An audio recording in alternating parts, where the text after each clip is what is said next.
Après avoir visé les bases militaires américaines, puis des navires marchands dans le détroit d'Ormuz, le régime iranien veut taper les États-Unis et Israël au portefeuille.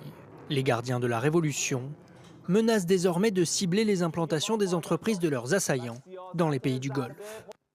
L'armée terroriste américaine et le régime sioniste sanguinaire, après avoir échoué à atteindre leurs objectifs militaires, ont pris pour cible l'une des banques du pays.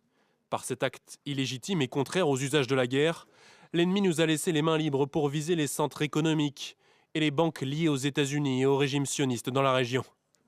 Les habitants de la région sont appelés à ne pas se trouver dans un rayon d'1 kilomètre autour des banques.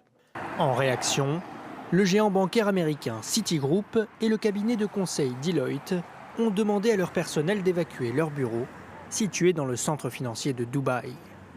Cette zone économique spéciale créée en 2004 qui attire les investisseurs grâce à une exonération totale de l'impôt sur les sociétés est un pilier de la richesse de l'Émirat. La société britannique PwC a même fermé jusqu'à nouvel ordre ses bureaux en Arabie Saoudite, au Qatar et au Koweït.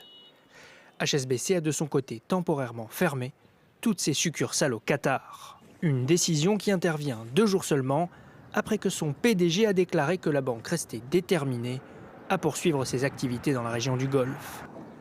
Bien que les entreprises continuent à fournir des services à distance, cette nouvelle escalade met à mal l'image d'îlot de prospérité et de sécurité qu'a construit Dubaï pour diversifier son économie, autrefois dépendante des seuls hydrocarbures.